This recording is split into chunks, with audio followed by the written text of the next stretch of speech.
Folks, welcome back to the Silver Bullet Saga. I'm your host, Ryan Vonderhaar, back season 9 of the podcast.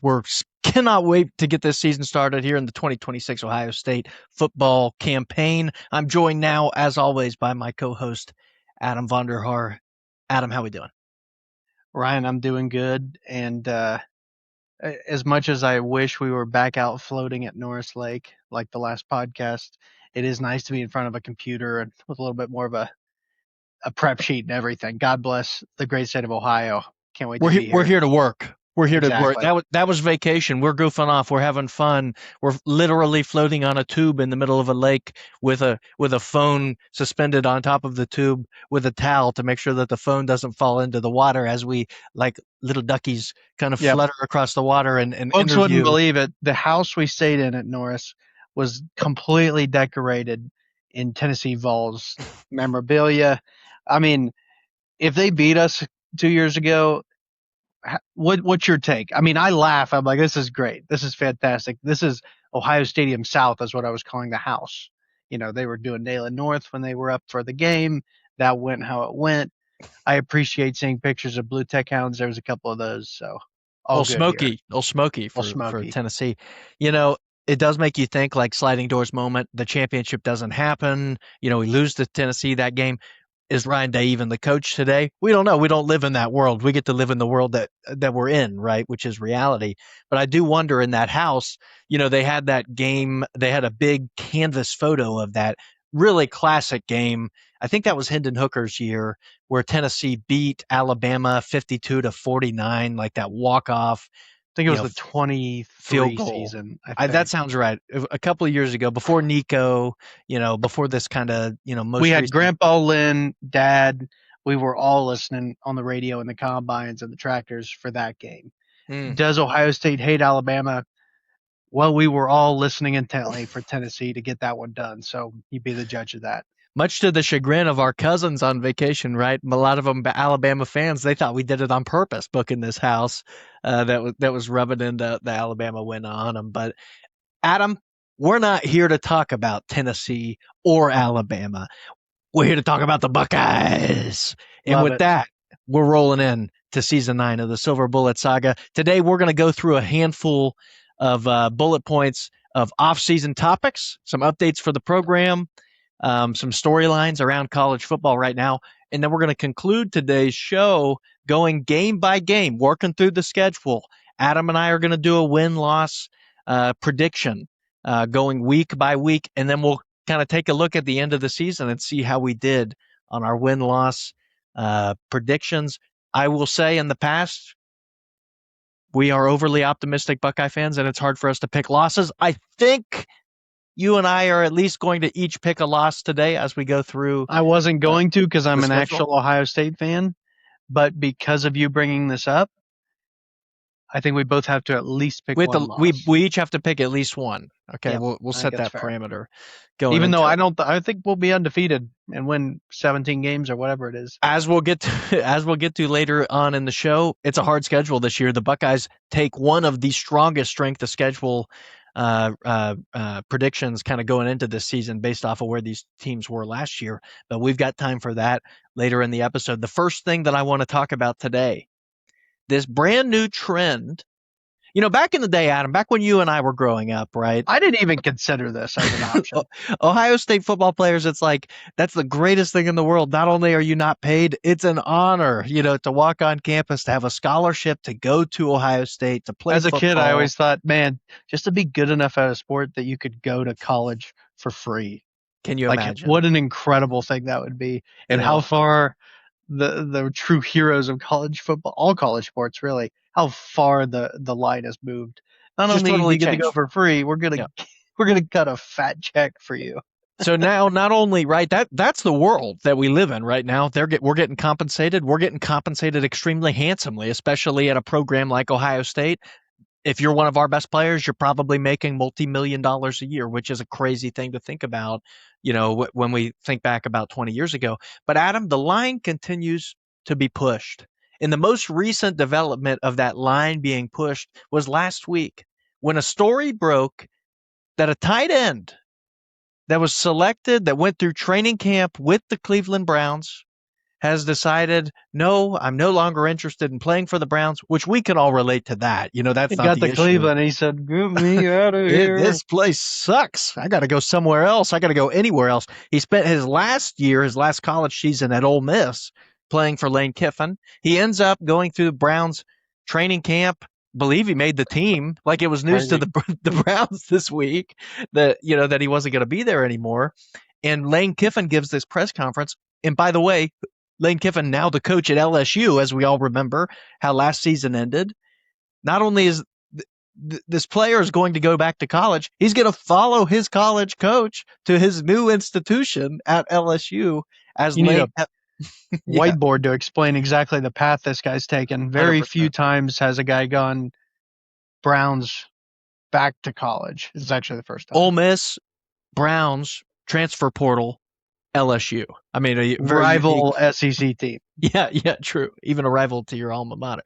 How far removed are we from the Tate Martell trying to get transfer eligible, or Justin Fields? Like, you got to sit a year, Georgia wanted to make Justin Fields sit out a year. Right. Fields was one of those real early cases of granted eligibility to play immediately. Yeah. But man, even, gosh, how many years ago was that? 2019, right? Gosh. He starts at Ohio State. So yeah, 7 years, about 8 years ago, he makes the transfer. And now Columbus. We've got guys going to the NFL. Yep. And coming back to another team. A lot of people would say once you go to the NFL, you don't play in college football anymore. At least that's the world we used to live in. It's like a one-way check valve on a chemical plumbing system, right? We only go this way. You can't come back. There's no coming back. You go through that valve. That's it. But now, not to make we love to dish on the SEC on this podcast. That's a part of the Silver Bullet saga. It's a core tenet of this podcast. However, objectively speaking, the two elite conferences in the sport handled what some people would call this as an issue very differently. The SEC comes out and says, "Oh, shucks, man, we can't believe how this player found his way back to LSU, but you know what? Darn tootin', until the government makes a change, it's up to the government. We can't do anything about it. Till that government makes a change and passes this act, NFL players are going to play in the SEC. That's just the way it is." Okay, that's what the SEC said, just a few days ago. The Big Ten comes out today. A lot of people would say the leaders in that the wasn't best, very right? states' rights of them. That was not very states' rights of the SEC, right? The Big Ten comes out literally today and puts out a statement that the presidents, the chancellors of the Big Ten universities have gotten together, the athletic directors, and they have implemented a rule that no player who has gone through the NFL draft, and then really the issue is the camp, like joining a team, part of the process, they will not be allowed to come back and play in the Big Ten. And for a lot of people, and myself included, that's just the adults in the room saying what needs to be said for a sport that needs somebody to kind of take it by the reins. And folks, I'm not waiting on the government to fix this. I know that everybody has all this, like, these aspirations. I mean, a very, very frequent contributor to the podcast that we text quite often with said that Nick Saban's bill is going to get college football fixed. It's not happening until every university agrees that these are the rules we're all going to play under. The government's going to keep trying to do stuff, and a judge is going to keep reversing those rulings as soon as a player challenges it. So we continue to live in this world of chaos, but I do want to give kudos to the Big Ten for coming out and making a statement on something like this. Adam, anything else to say on that? I think it helps to move quickly on something like this because it's such a rare thing. Like, I think even if they didn't rule on it, I don't see this happening that much. I mean, very rare cases where a guy gets drafted, goes through training camp, apparently gets cut or was on the verge of getting cut. I was like, I'm going to go back and go play some more college football. But it's a weird move. It's a bad look. Can't blame the kid for trying. You're looking at either that or heading to your nearby grocery store unless you got a degree that you're planning on using. So can't blame the kid. You can't blame the player, right? Don't blame him at all. That if I was in the same boat, I'd probably be trying to do the same thing. The issue is the cascading effect that it has on those players at Ole Miss, on those players at LSU. Now suddenly, not only are you competing with your class and younger classmen, you're competing with folks who have left the program and gone on to the NFL. it makes no sense. Right, and here's a scholarship spot that somebody Yeah. just lost because this guy couldn't cut it in the NFL. I mean, it stinks for him, but it also stinks for that guy that was that last roster member for the college team. So It feels very similar to it's the a bad Brendan look. Sorsby scandal just a few months ago. It's like, how is this guy going to be allowed to play in college? Brian, can you Yeah. remind us where are we at on that Brendan Sorsby scandal? The NFL announced that they are not doing a supplemental draft for this year, which they don't have to do. That's an optional thing for the NFL each year, just depending on how many players would be drafted in a supplemental draft. Brendan Sorsby was the only one even eligible for this year to be drafted. So they said, we're not doing a draft. They kind of fixed the issue for everybody. And essentially, Brendan Sorsby is going to sit out and try and be drafted in the 2027 Sure. NFL draft. So we'll Good. see what teams are going to take a chance on a guy like that who has like literal crippling gambling issues on his own sport in games that he was playing in. Like, could not be worse from a gambling side. But we'll revisit that in April, and I can't wait to Everything's on fire, but I would say from an optimist perspective, there is some like reasonable people making decisions 100%. on the edges of this stuff. So it's good to see that got handled right. A couple other updates just for this year, right? We talked about it on a podcast a couple months ago. Arthur Smith joins Ohio State as the full-time offensive coordinator, replacing Brian Hartline, who departed at the end of last season. Arthur Smith joins the Buckeyes from a stint with the Pittsburgh Steelers, which we'll get over as long as we can get a good, strong run game going, and he still regrows the Pittsburgh mustache that he had with the Steelers. Would love to see that on the Buckeyes sideline. But Arthur Smith brings a wealth of experience to Ohio State. Namely, is like a big power run guy, like great with run schemes, putting kind of a good run first game plan together. And when you marry that with Ryan Day's quarterback acumen and the kind of interest in spreading the ball out and getting it to our freakish wide receivers, we're really excited about this guy, Arthur Smith. Adam, how does it feel? We had a quote last week, right, from a running back that kind of said, "Hey, the offense feels like it has a direction. It's not just hundreds of kind of random plays strung together." What do you think? What are you predicting right now for the Arthur Smith offensive coordinator era?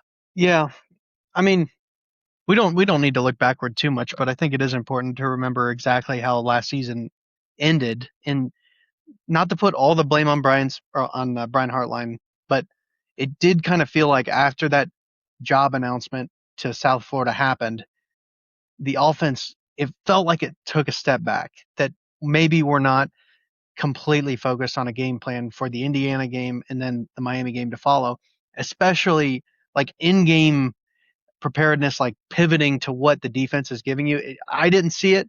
I'm really excited to bring in another NFL coach.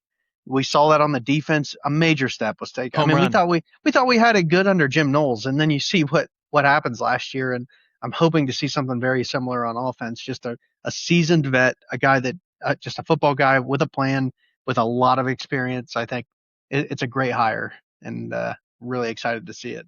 I agree with you. I mean, it's kind of like a few years ago when Day went out to bring Jim Knowles in. He said, I need a coach of the defense. I need to be able to not have to look over somebody's shoulder, the entire time and know that a game plan's been put together. And that's what we've got in a guy in Arthur Smith, who's just spent a career calling plays on different offenses and putting together offensive game plans. And yeah, we're not going to torch Hartline too bad. He's starting a new career down there at South Florida, and he needs things to go well. There's an immense amount of pressure on him if he's interested in being Ohio State's head coach or any other premier head coach down the line. He's got some stuff to learn, so we wish him well. He put together what was probably the greatest positional recruiting run in the history of college football when you think about guys like Chris Olave, Garrett Wilson, Jackson Smith and Jigba, Egmeka Egbuka, Marvin Harrison Jr., Jeremiah Smith that's in this class, like first round pick after first round pick, through his time here. And I think fantastic position coach. Unarguably probably the greatest of all time. You at least at wide receiver. Find a better one, with repeated first round picks, every single year with the classes that he brought in. But does that mean he's an expert of offensive play calling? No, it doesn't. No. And I would also say for listeners that can go back to the horrible 31-0 loss Urban took against Clemson. Yes. Heads rolled after that game because we needed a change. Tim Beck Ed Warner. They both got let go. We bring in Kevin Wilson, a former Indiana head coach. We bring in Ryan Day to be a co-offensive coordinator, and it was a immediate change, Yeah. of turning that offense around to having a pulse. Um, Hoping to see a change like that. And I say this as the third best team in all of college football last season. It's Yep. not like we need monumental changes offensively. It's just it's Just good to have a good plan. efficiency We need and to have a good plan. preparedness. Yeah, Yeah. yeah. Just preparedness is a huge part of what we felt like we were missing against Indiana and Miami at the end of last season. And you're like, No, well, it's hard to harp on them, and it's like, well, in reality, for me, the reason that we're holding last year's team to such high expectations, I think last year's Ohio State defense is in the conversation for best in the history of the program. it They was they were that fantastic. they were that good.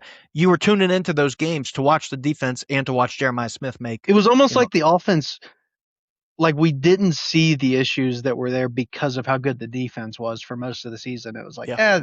okay, first half of a bunch of games where we should be up by 40.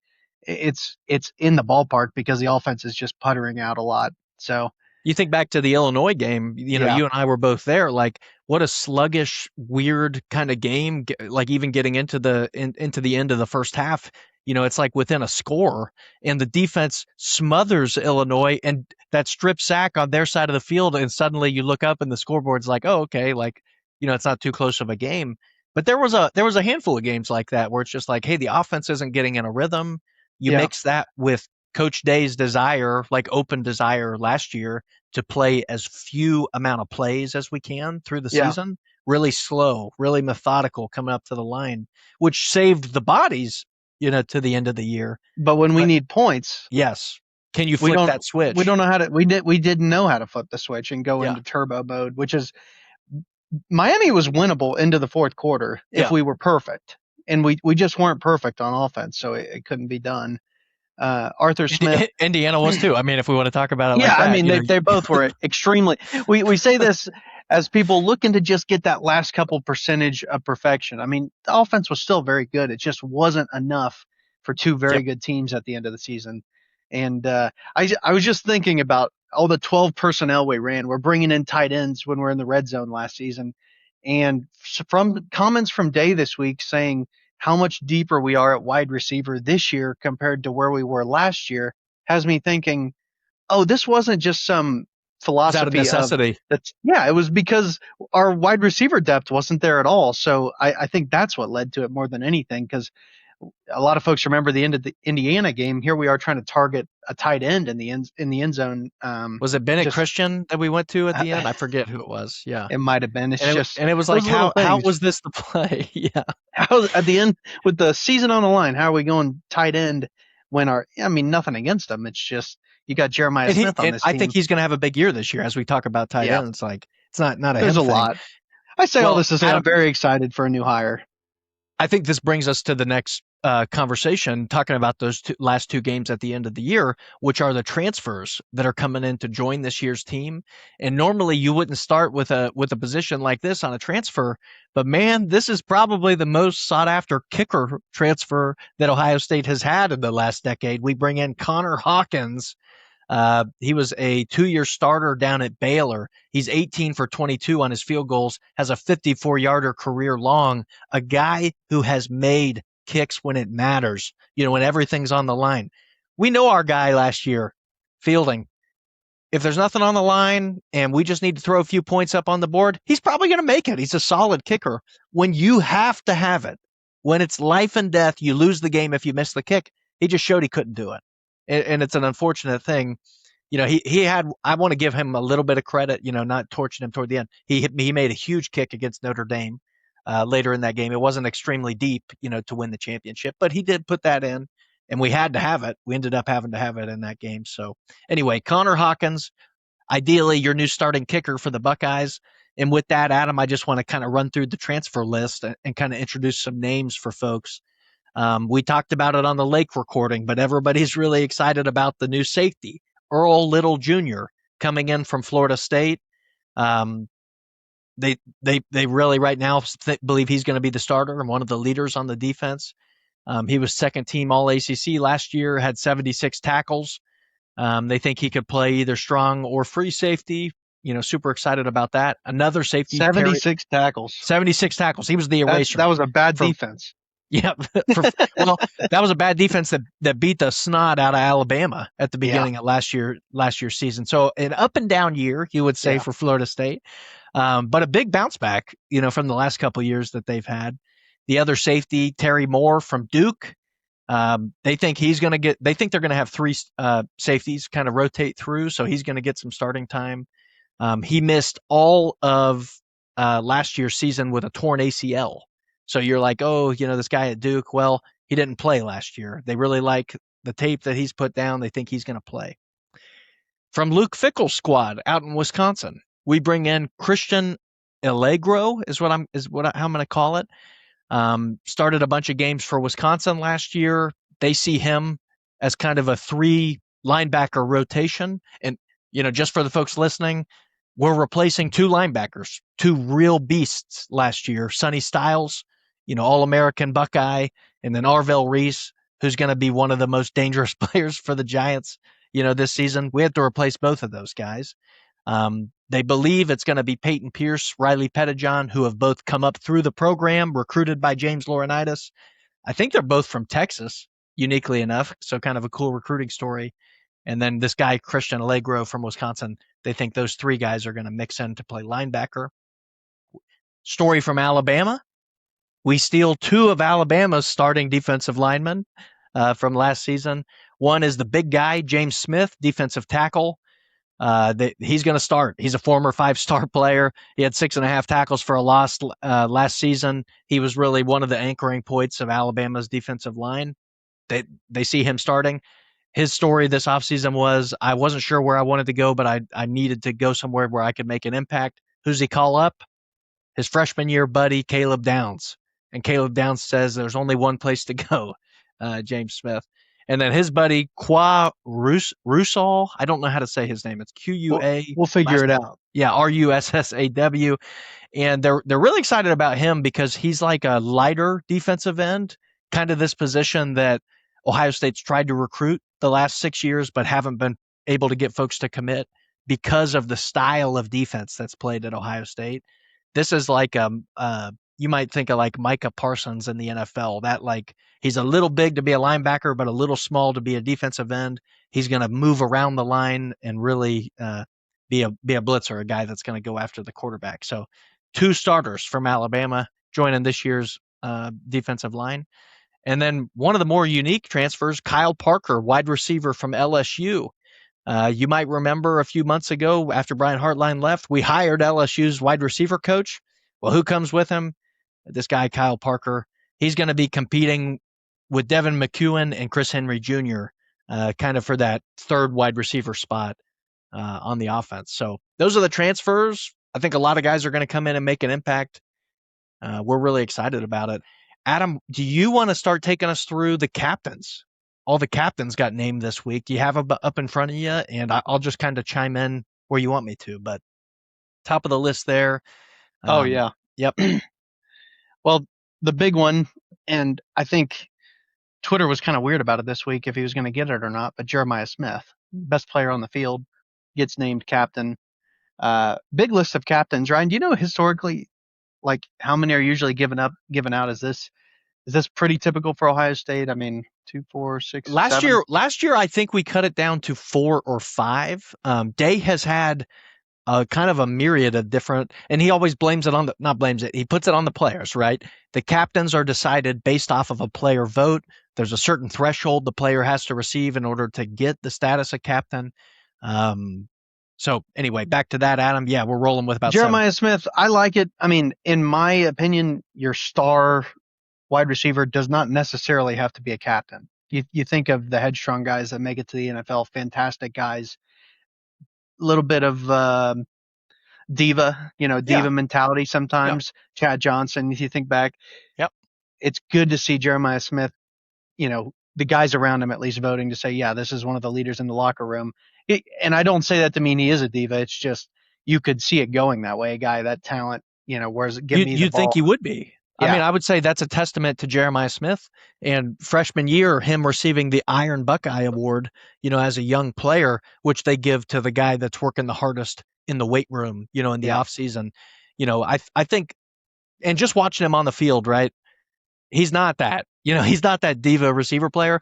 Not only is he your most talented player, he's one of your hardest working players. And literally those two things together, just leading by example a lot of the time, that can get you the captain status. Back to you. yeah. Kenyatta Jackson's one that stands out to me. He's a guy that delivered last season. Just a vet on the defense. You want that. I probably see him running the defense from the defensive line, a little bit different than how we had Caleb Downs back there. But absolutely love to see that. Brandon Inniss. And a guy that chose to come back, right? Yeah, you're A right. guy that would have He's been on the drafted, line. Yeah, in the NFL, probably a second, third round pick. Last year was kind of what he was looking for. So he comes back. I think he's going to have a major, final season at Ohio State. Okay, back to you. I'm kind of jumping around the list, but Brandon Inniss, another vet, wide receiver. Probably haven't seen the production we'd like yet, personally. Hopefully he takes a step. We don't want him to turn into another Julian Fleming situation where we're giving him titles, but we're not getting the production you want to see, or giving him a roster spot. Not saying he's Julian Fleming. I'm Well, just you have the other stat on Innis this week. block O recipient. Yeah, Pretty big. I mean That is a good sign. that to me speaks to him. Like, does he make the shiny, crazy play that so many of our, alien receivers do? No, we haven't seen that a ton of that out of him. But they say, as far as like a juice bringer and a guy on the offense that's going to get the offense ready to roll, that's Innis, and kind of why you got the block O. Austin Siereveld, kind of that Kenyatta Jackson, but on the offensive line, just that makes sense. You want your linemen right there in the captain room. I mean, these are the guys that keep the team together. So love to see it. Julian saying got to be captain going into year 2. We Got got to be more vocal this year. Got to Yeah. take over. Need to kind see of a that. little more Will Howard out of him, vocal Yeah. leader. And he knows it. I mean, Day knows it. We've got a head coach of this program that was a former college quarterback. He knows part of being quarterback is running this team. So you're not silent back there. Love to see that. Jalen McClain, safety. Yeah, he'll be the third safety rotating in this year. So he's Good. I part mean, of that rotation. Yeah. just from that Caleb Downs legacy, you want a safety being captain. Like, these really are the guys that orchestrate a defense. So I'm happy to see that. And then, I mean, this one made headlines. Everybody's fired up about this guy. Everybody's fired up, I think. Peyton Pierce, expecting huge things out of this middle linebacker, but they let slip that he received the most votes for captain, which absolutely love to hear that. The Silver Bullets are back in a big way. Sonny Styles and Arvell go to the NFL. He's your Sonny Styles replacement. Yeah. If you think about it, last year for a captain on the defense, a guy, and I'm going to pull out some stuff reading this week from the scrimmage. The last scrimmage of a fall camp was on Saturday, and the defense has got kind of the word from camp is the defense has kind of had it taken to them a little bit from the offense until Saturday. And prior to Saturday's scrimmage, the report was Peyton Pierce was in tears, like tears in his eyes, giving this speech to the defense that the last scrimmage was not up to the standard that is Ohio State, that the defense has to take a step, that they have to hustle and run to the ball and tackle every play. And I will say, last year's defense, like, it was talent, but it was also effort. Like, there were so many plays where it was like, oh, maybe it's a missed tackle by a guy. There's a guy there, right that second. That was a testament to the Michigan game, I thought, last year, and winning that game was just dudes rallying to the ball every single time. And this guy, Peyton Pierce, like, the way they make it sound is like he wants it. He give him everything, put all the pressure on him, talk trash about the defense. Like, he's going to be the guy that rallies them together. So I'm fired up. Can't wait to watch them start. And those are your captains. Middle of the defense. That's right where you want your captains. No corners. I mean, not that there'd be anything specifically wrong with that, but each level right in the middle. Hopefully we got a great run stopping defense this year, and then the corners to clean everything else up. But love to see it. I love it. Adam, with that, I mean, just based on time, we got to roll into the schedule and our kind of prediction. So we're going to go week by week. let you know the opponent, who we're playing, any info that we have on the game. We know the opponent week 1. Shout out Trey Utrick. Shout out the Redbirds. Or are they the Cardinals? I forget what Ball State is. I think they're the Cardinals, if I'm going to guess. Adam's going to Google that while we're rolling. September 5th in Ohio Stadium. The Buckeyes take on Ball State. The opening line. Charlie Cardinal. So the Ball State Cardinals. Sorry, Trey. The opening line. Ohio State favored by 50.5 points. Okay, I'm not going to tell you what to do with that. I would say stay away. Stay away. Because for me, I have no interest in watching them run the score up, to 75, to 3 or whatever at the end. Because Texas is week 2. So Adam, let's just do it. For the record, I'm going to go win week 1. You think win? I'm going to go win State? for the Buckeyes. I'm going to go win. Okay. I'm going to join you there. That's a win for the Buckeyes against Ball State. Hopefully, we can pull starters. Third quarter. Pack it up. Get ready for the flight. But if you watch on Twitter, you know that they've been training. They've been preparing for this game. I've been seeing them throw the weight around. They know there's a couple corners that know who they're marked up against week 1. So we're going to see how that goes. And I know Trey's going to have those boys ready to roll. Okay, I hope he's listening to this. He's firing some texts off. Get ready. Those Cardinals don't quit. Okay? No. I know that. I know that. All right, week 2. The Buckeyes go on the road to take on number 5 Texas, the Longhorns. For the 3rd time in 2 years, Ohio State and Texas will play. The opening line, Texas is favored by 1.5. It's at night under the lights in Austin, Texas. What a game, for week 2 of the season. Can't wait to watch it.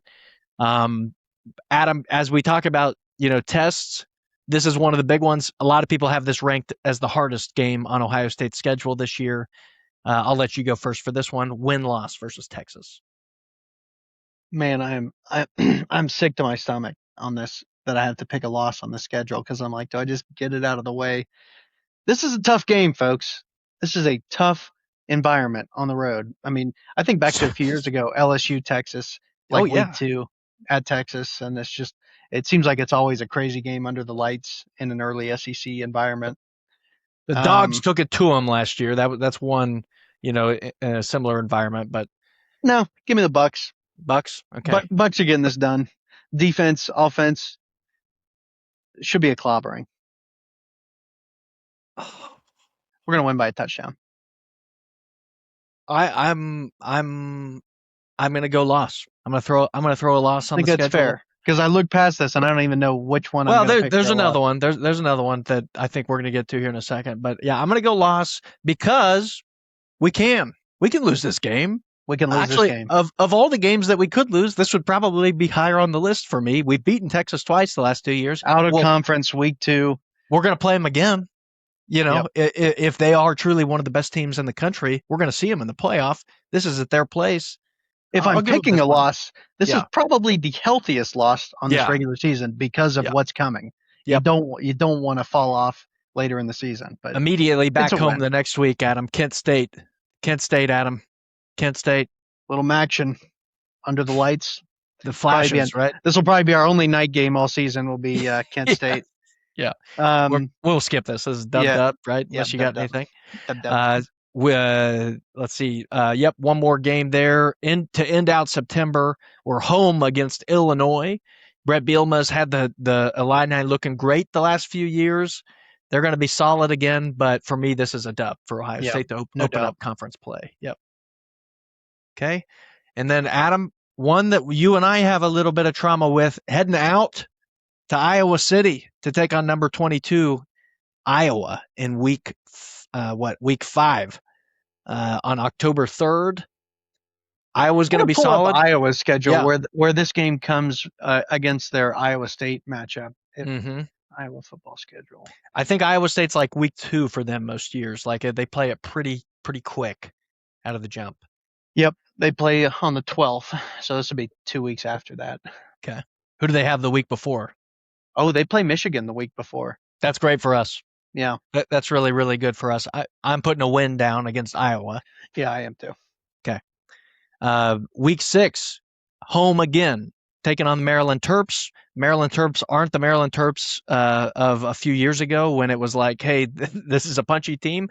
They're going to be solid this year, but this is a win for the Buckeyes on my schedule. At home, Yeah. you've knocked out the first chunk of your schedule. You're feeling good, and I mean, some people would call this a trap game because of who's coming. Slight look ahead week 7. With, Indiana coming up after that, but yeah, this is a win.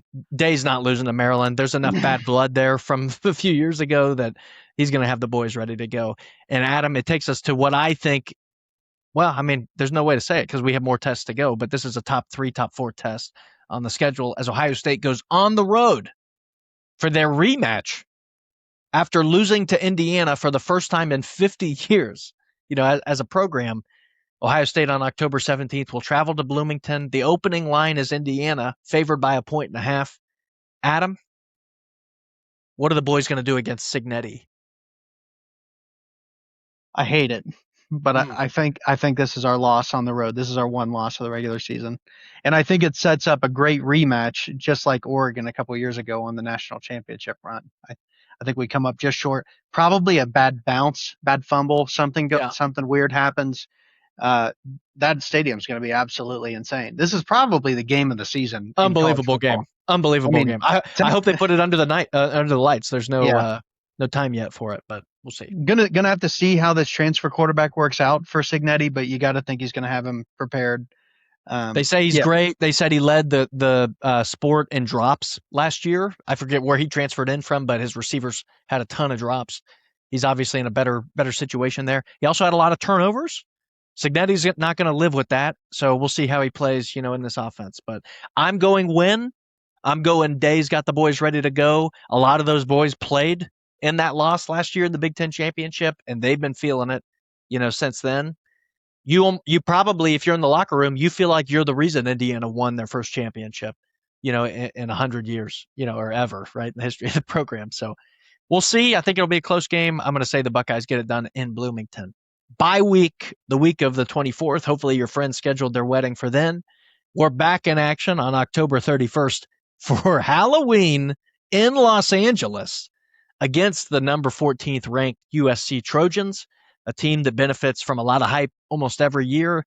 But they do say Lincoln Riley feels as good about this team as he has any team since he arrived in California. Adam, all that to say, this is Buckeyes over Trojans. It's all I've watched. It's a win for me. Gonna have to see them really take a step going into this game for me to think they can best the Buckeyes on defense specifically, right? Like on offense, you're like they probably can run with us a little bit, but let's see it on the trenches. Can USC keep up with the Buckeyes? Move on to November 7th, one of the biggest games. What a schedule! Can we just say it's an unbelievable schedule? There's not a stinker after we get through the action. Like everything, every week there's a good opponent. But Oregon at home. Week 7, Ohio State hosts Oregon at home, favored by 6 points on DraftKings right now. November 7th, week 10. November 7th, week 10. Thank you, Adam. This is a dub for me. I would actually say of the big games, I feel pretty darn confident about this just because of where it comes in the schedule. It's November. Hopefully it's cold. Hopefully it's nasty. Yeah, nasty here. They've got to travel, 3-hour time difference, obviously. In Columbus, not in Preble County because we got corn to shell. Still harvesting at that point. It's going to be beautiful here, dry. You're going win. Yeah, this is a win. Okay. Dan Lanning has a Ryan Day problem as of right now. Until that Will Howard, kneeling a half second late when we were there. Dan needed everything to break the right way in that game. The cannonball blast off of the guy's chest, off of the kickoff. Gosh. That was a turnover. Like so many things went wrong in that game for the Buckeyes to lose. But no, I think this is a win for the Buckeyes at home and avenge for the Mario Cristobal loss early on in Ryan Day's tenure that you and I remember. Tough one to be at. Tough one to be at. Week 11, November 14th against Northwestern. That one's in Columbus, and I like Northwestern. I like Chip Kelly. That's a win. The Buckeyes are going to win that one with Ryan Day Jr. committed to play for the Wildcats. Not on the roster yet. He's still going to. No. Yep, he's finishing his season in Columbus in high school. What jersey does he wear to go to the game? Split jersey. He might do split jersey. AJ Hawk's wife. I think we all need to be prepared for split jersey. Yeah. Ryan Day Jr. Haven't seen him in many jerseys other than his high school jersey, so he's probably sticking with that.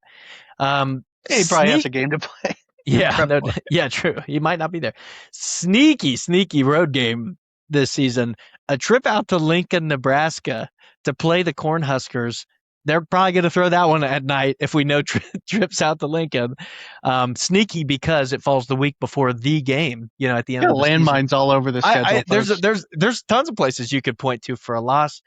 Adam, it's a win.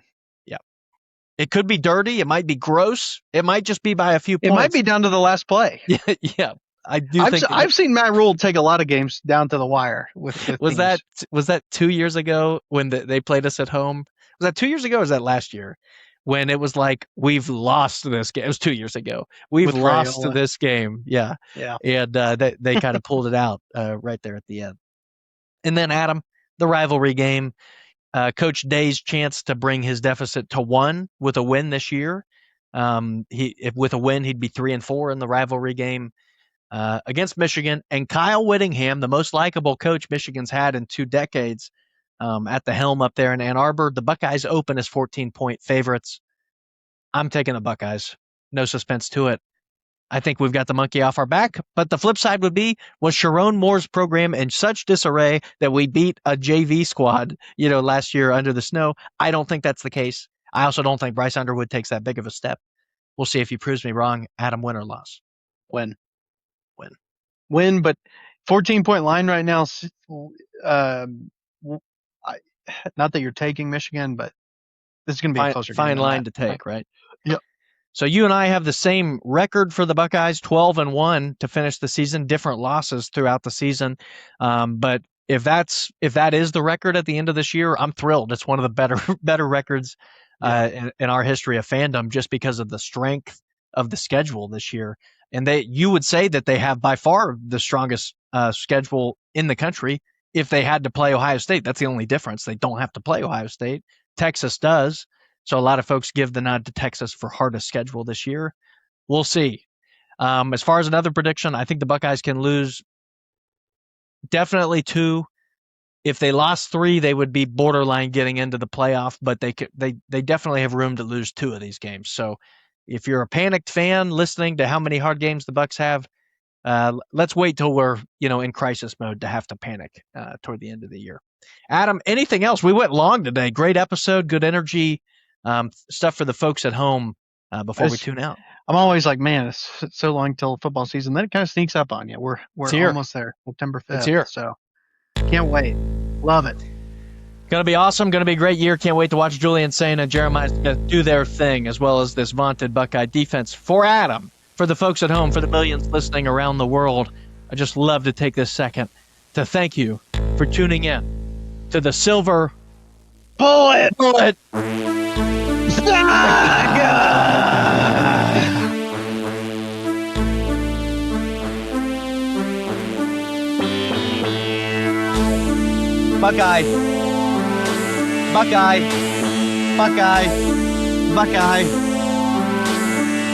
You see this confetti? You see this confetti? We're playing for confetti. We're playing for confetti. We're playing for confetti.